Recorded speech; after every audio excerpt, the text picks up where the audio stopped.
आज हमारे राम आ गए हैं।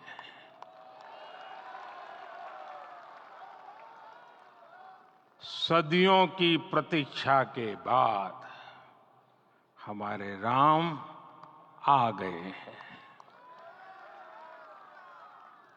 सदियों का अभूतपूर्व धैर्य, अनगिनत बलिदान, त्याग और तपस्या के बाद हमारे प्रभु राम आ गए हैं। इस शुभ घड़ी की आप सभी को, समस्त देशवासियों को बहुत बहुत बधाई। मैं अभी गर्भगृह में ईश्वरीय चेतना का साक्षी बनकर आपके सामने उपस्थित हुआ हूं। कितना कुछ कहने को है, लेकिन कंठ अवरुद्ध है। मेरा शरीर अभी भी स्पंदित है, चित्त अभी भी उस पल में लीन है।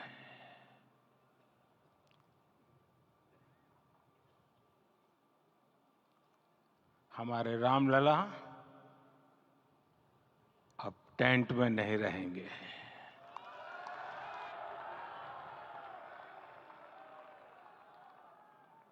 हमारे रामलला अब इस दिव्य मंदिर में रहेंगे। मेरा पक्का विश्वास है, अपार श्रद्धा है कि जो घटित हुआ है, इसकी अनुभूति देश के, विश्व के कोने कोने में राम भक्तों को हो रही होगी। ये क्षण अलौकिक है, ये पल पवित्रतम है। ये माहौल, ये वातावरण, ये ऊर्जा, ये घड़ी प्रभु श्री राम का हम सब पर आशीर्वाद है।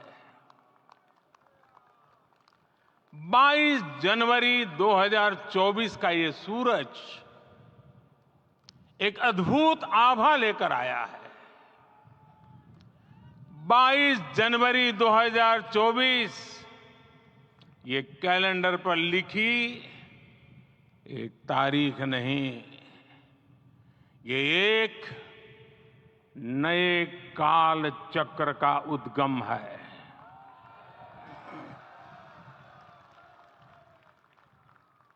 राम मंदिर के भूमि पूजन के बाद से प्रतिदिन पूरे देश में उमंग और उत्साह बढ़ता ही जा रहा था। निर्माण कार्य देख देशवासियों में हर दिन एक नया विश्वास पैदा हो रहा था। आज हमें सदियों के उस धैर्य की धरोहर मिली है। आज हमें श्री राम का मंदिर मिला है। गुलामी की मानसिकता को तोड़कर उठ खड़ा हो राष्ट्र। अतीत के हर दंश से हौसला लेता हुआ राष्ट्र ऐसे ही नव इतिहास का सृजन करता है। आज से 1000 साल बाद भी लोग आज की इस तारीख की, आज के इस पल की चर्चा करेंगे। और ये कितनी बड़ी राम कृपा है कि हम सब इस पल को जी रहे हैं। इसे साक्षात घटित होते देख रहे हैं। आज दिन दिशाएं, दिग दिगंत सब दिव्यता से परिपूर्ण है। ये समय सामान्य समय नहीं है। ये काल के चक्र पर सर्वकालिक शाही से अंकित हो रही अमिट स्मृति रेखाएं हैं। साथियों, हम सब जानते हैं कि जहां राम का काम होता है वहां पवन पुत्र हनुमान अवश्य विराजमान होते हैं। इसलिए मैं राम भक्त हनुमान और हनुमान गढ़ी को भी प्रणाम करता हूं। मैं माता जानकी, लक्ष्मण जी, भरत, शत्रुघ्न सबको नमन करता हूं। मैं पावन अयोध्यापुरी और पावन सरयू को भी प्रणाम करता हूं। मैं इस पल दैवीय अनुभव कर रहा हूं कि जिनके आशीर्वाद से ये महान कार्य पूरा हुआ है। वे दिव्य आत्माएं, वे दैवीय विभूतियां भी इस समय हमारे आसपास उपस्थित है। मैं इनसे भी दिव्य चेतनाओं को भी कृतज्ञता पूर्वक नमन करता हूं। मैं आज प्रभु श्री राम से क्षमा याचना भी करता हूं। हमारे पुरुषार्थ, हमारे त्याग, तपस्या में कुछ तो कमी रह गई होगी कि हम इतनी सदियों तक ये कार्य कर नहीं पाए। आज वो कमी पूरी हुई है।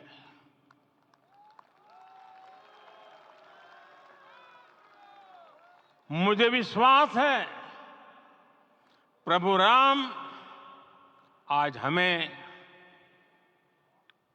अवश्य क्षमा करेंगे। मेरे प्यारे देशवासियों, त्रेता में राम आगमन पर पूज्य संत तुलसीदास जी ने लिखा है, प्रभु बिलो की हर से पुरबासी, जनित वियोग विपत्ति समनासी। अर्थात प्रभु का आगमन देकर ही सब अयोध्यावासी, समग्र देशवासी हर्ष से भर गए। लंबे वियोग से जो आपत्ति आई थी उसका अंत हो गया। उस कालखंड में तो वो वियोग केवल 14 वर्षों का था। तब भी इतना असह्य था। इस युग में तो अयोध्या और देशवासियों ने सैकड़ों वर्षों का वियोग सहा है। हमारी कई कई पीढ़ियों ने वियोग सहा है। भारत के तो संविधान में उसकी पहली प्रति में भगवान राम विराजमान है। संविधान के अस्तित्व में आने के बाद भी दशकों तक प्रभु श्री राम के अस्तित्व को लेकर कानूनी लड़ाई चली। मैं आभार व्यक्त करूंगा भारत की न्यायपालिका का, जिसने न्याय की लाज रख ली।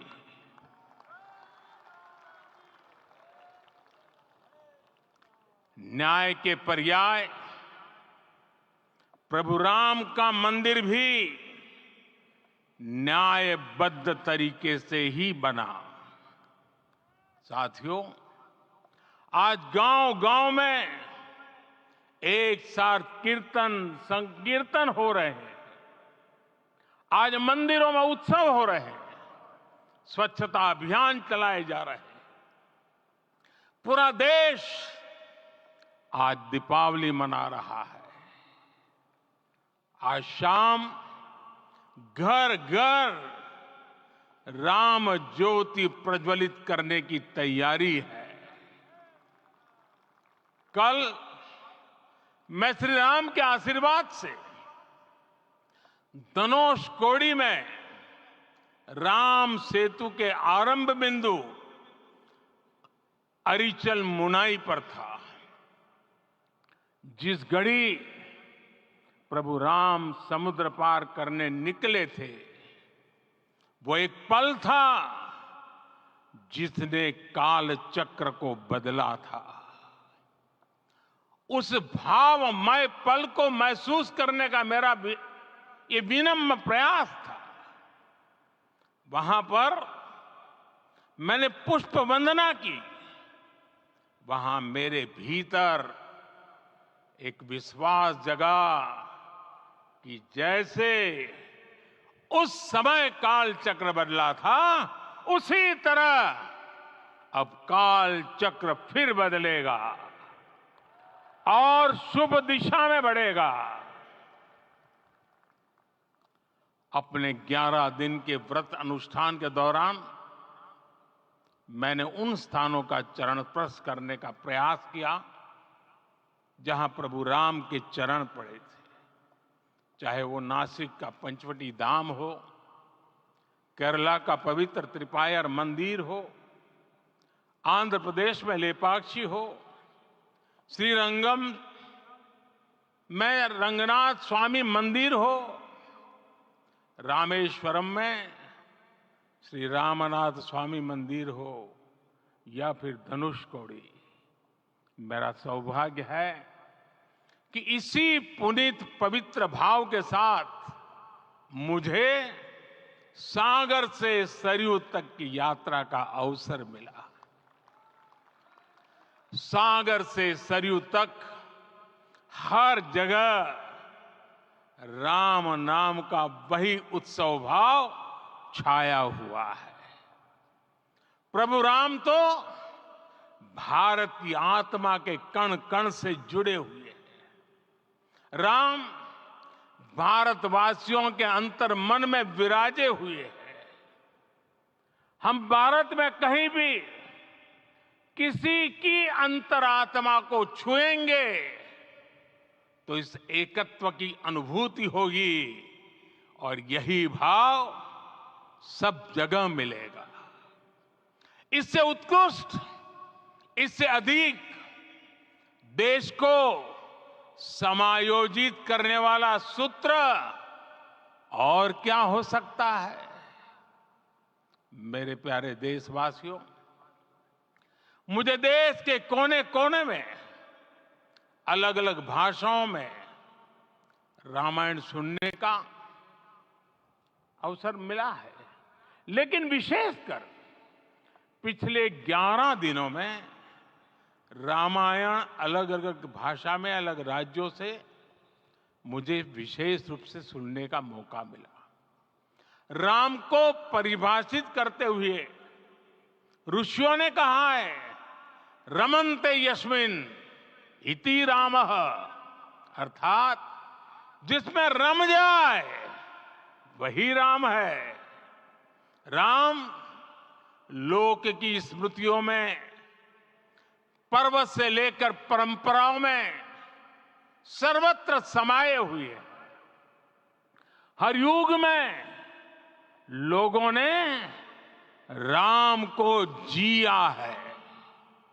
हर युग में लोगों ने अपने अपने शब्दों में अपनी अपनी तरह से राम को अभिव्यक्त किया है और ये राम रस जीवन प्रवाह की तरह निरंतर बहता रहता है।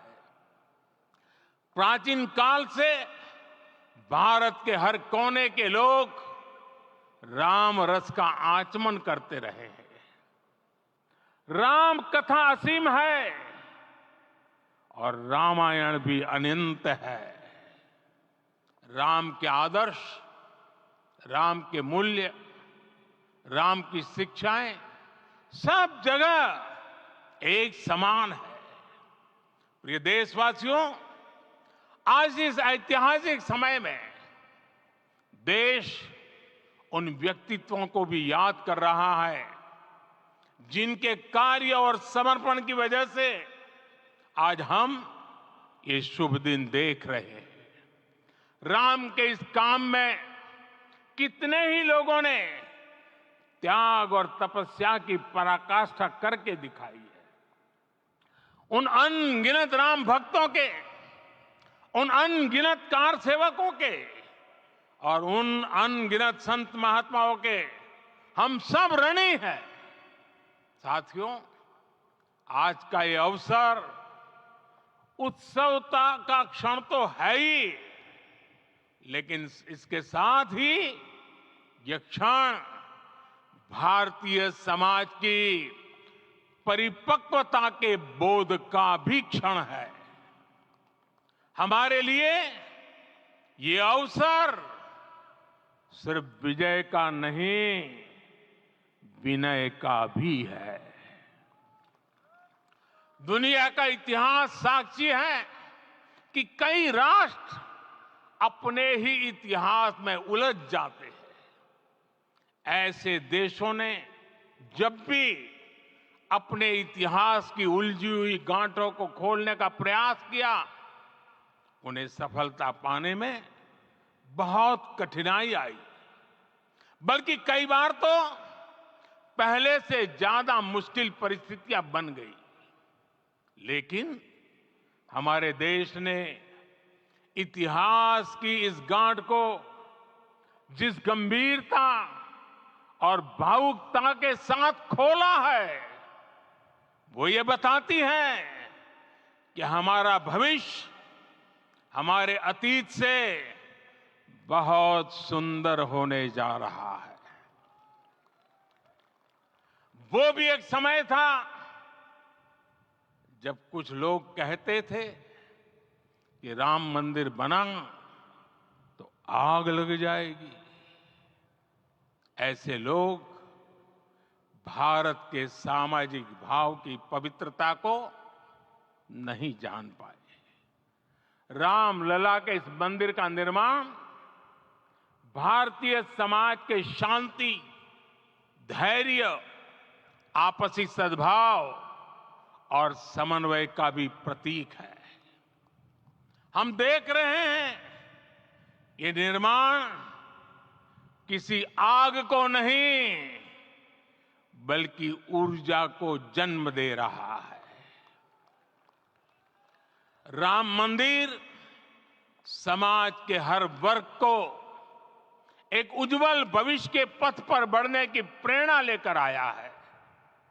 मैं आज उन लोगों से आह्वान करूंगा, आइए आप महसूस कीजिए, अपनी सोच पर पुनर्विचार कीजिए।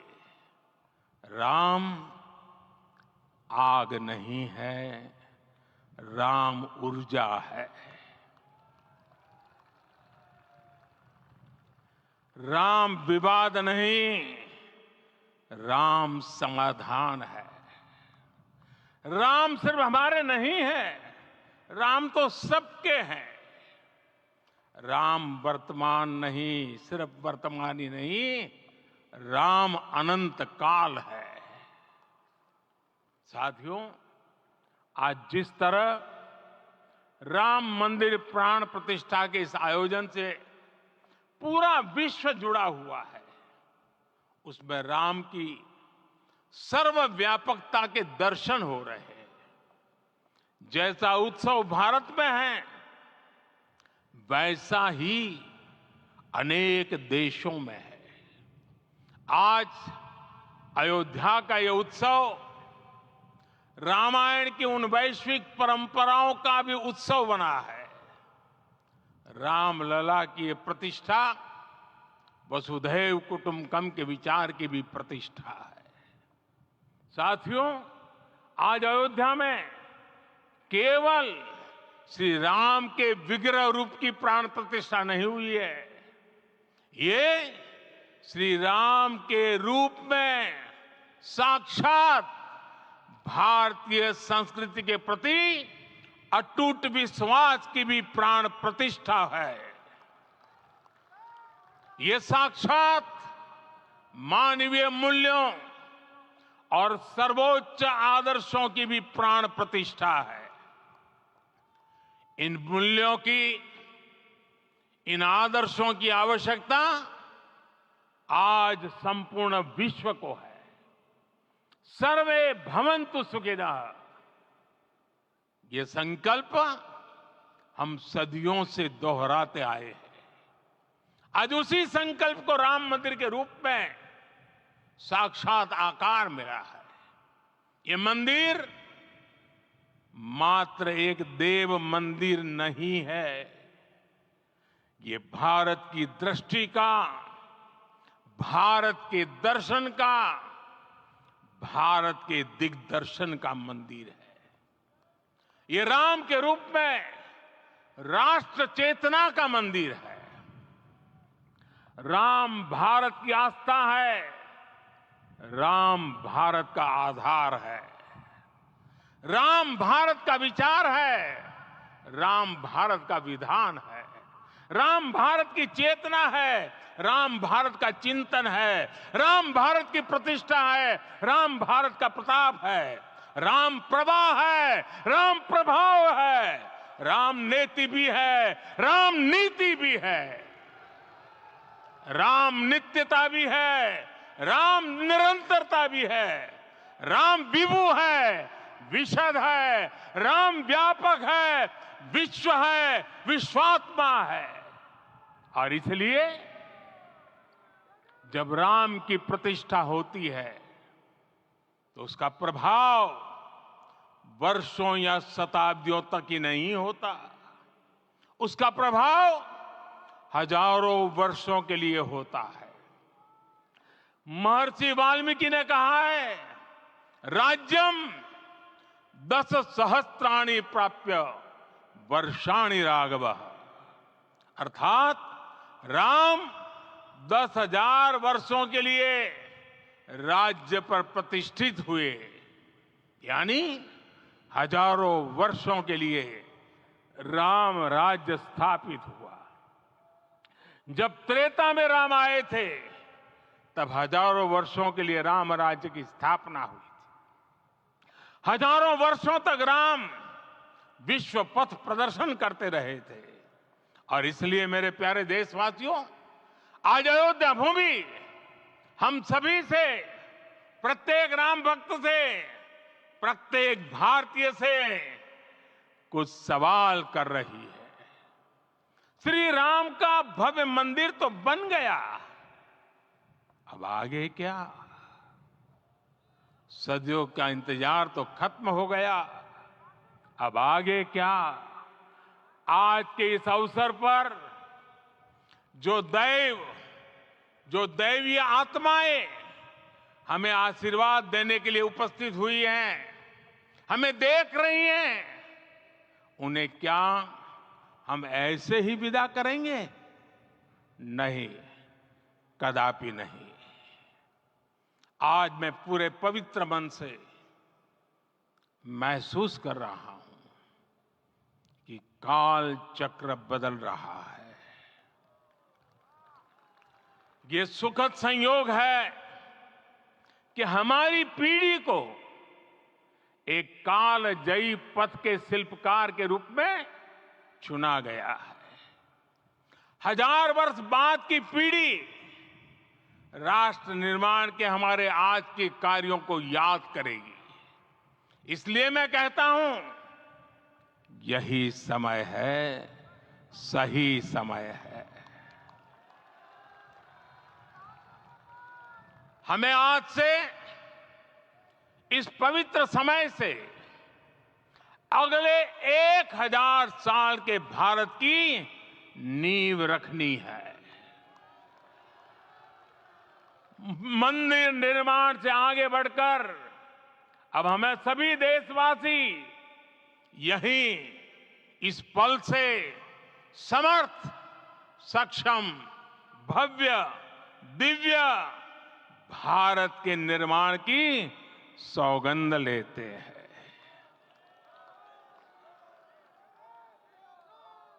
राम के विचार मानस के साथ ही जनमानस में भी हो, यही राष्ट्र निर्माण की सीढ़ी है। साथियों, आज के युग की मांग है कि हमें अपने अंतःकरण को विस्तार देना होगा। हमारी चेतना का विस्तार देव से देश तक, राम से राष्ट्र तक होना चाहिए। हनुमान जी की भक्ति, हनुमान जी की सेवा, हनुमान जी का समर्पण, ये ऐसे गुण हैं जिन्हें हमें बाहर नहीं खोजना पड़ता। प्रत्येक भारतीय में भक्ति, सेवा और समर्पण के भाव समर्थ, सक्षम, भव्य, दिव्य भारत का आधार बनेंगे। और यही तो है देव से देश और राम से राष्ट्र की चेतना का विस्तार। दूर सुदूर जंगल में, कुटिया में जीवन गुजारने वाली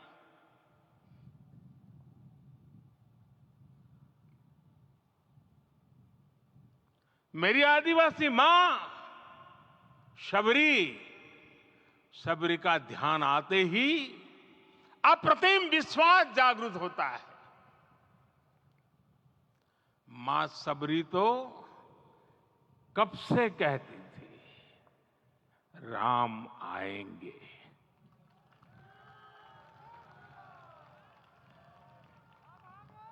प्रत्येक भारतीय में जन्मा यही विश्वास समर्थ, सक्षम, भव्य भारत का आधार बनेगा।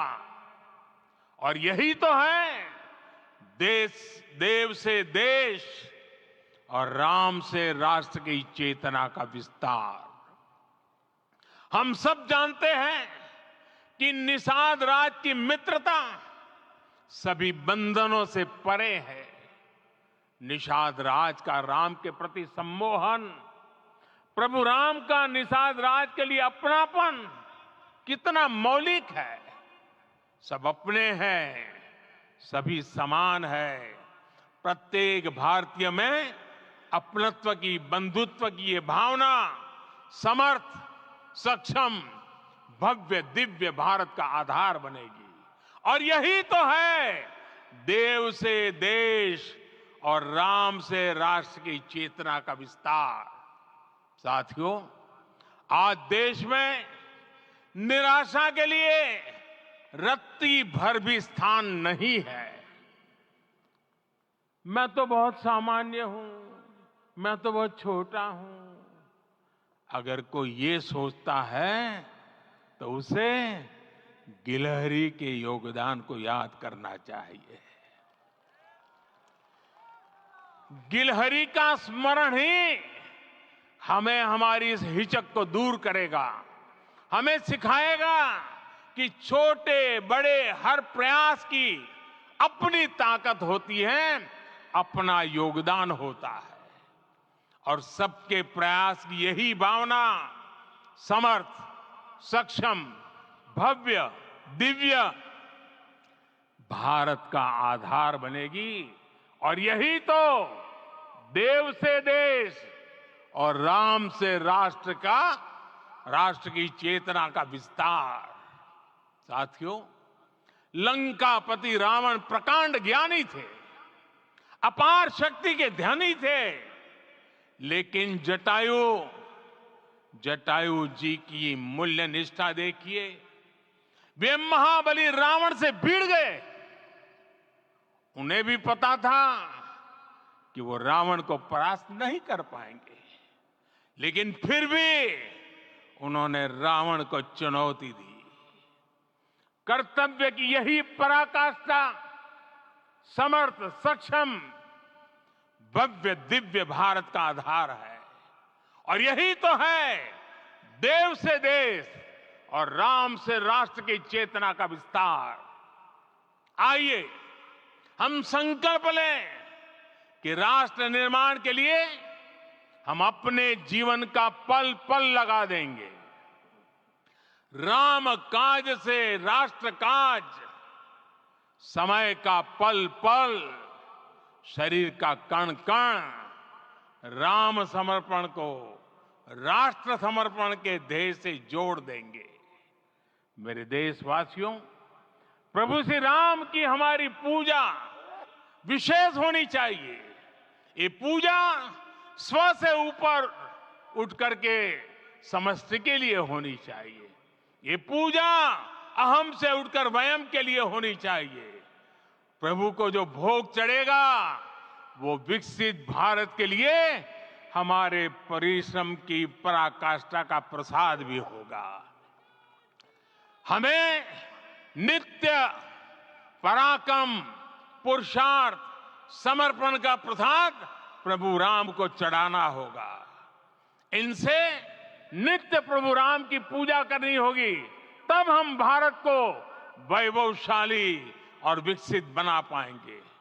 मेरे प्यारे देशवासियों, ये भारत के विकास का अमृत काल है।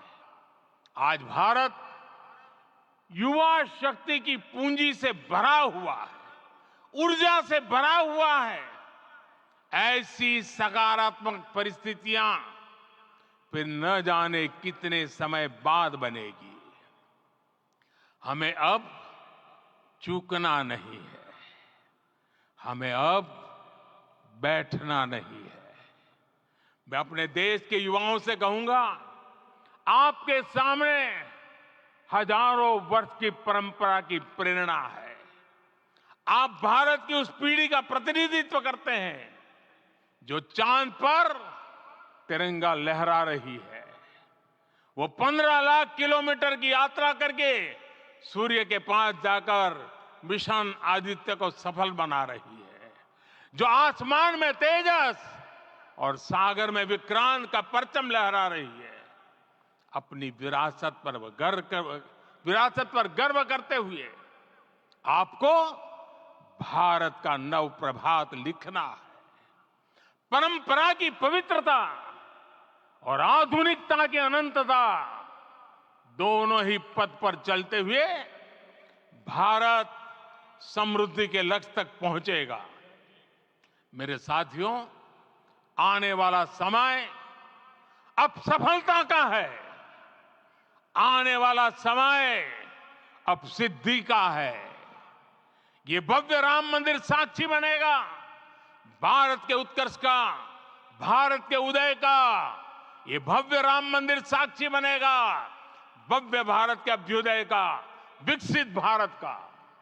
ये मंदिर सिखाता है कि अगर लक्ष्य सत्य प्रमाणित हो, अगर लक्ष्य सामूहिकता और संगठित शक्ति से जन्मा हो, तब उस लक्ष्य को प्राप्त करना असंभव नहीं है।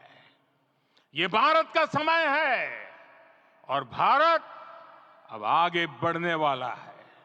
शताब्दियों की प्रतीक्षा के बाद हम यहां पहुंचे हैं। हम सब ने इस युग का, इस कालखंड का इंतजार किया है। अब हम रुकेंगे नहीं, हम विकास की ऊंचाई पर जाकर ही रहेंगे। इसी भाव के साथ रामलला के चरणों में प्रणाम करते हुए आप सभी को बहुत बहुत शुभकामनाएं। सभी संतों के चरणों में मेरे प्रणाम। सियावर रामचंद्र की, सियावर रामचंद्र की। सियावर रामचंद्र की